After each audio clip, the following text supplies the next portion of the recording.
Sa isang malit na bayan, madalas gumala ang isang pulubi malapit sa paaralan. Pinagtawanan siya ng lahat, ngunit ang batang si Miguel ay palaging nagdadala sa kanya ng pagkain at damit. Minsan, nagtanong ang pulubi, "Anak, bakit mo ako laging tinutulungan?"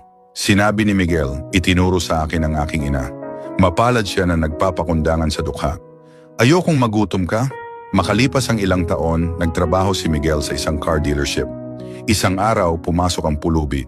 "Gusto kong bumili ng pinakamahal na kotse." Nagtawanan ang mga kasamahan niya, pero si Miguel lang ang nagsilbi sa kanya. Pagkatapos sa pagkabigla ng lahat, ang pulubi ay kumuha ng pera. Sinabi ng pulubi kay Miguel, "Ako ang pulubi na inaalagaan mo nung bata pa ako. Noon, nawalan ako ng tirahan dahil sa pagkalugi. Ngunit ngayon, naitayo ko na muli ang aking negosyo. Ngayon, pumunta lang ako para tingnan kung mabait ka pa rin. Ang kotse na ito ay para sa iyo. At mula ngayon, ikaw ang magiging katulong ko." Ang isang simpleng gawa ng kabutihan ay ginantimpalaan ng 1,000 beses. Kung naniniwala ka na dinodoble ng Diyos ang pagpapala para sa mga mabait, ialay ang amen at ibahagi ito upang patunayan ang pag-ibig ng Diyos.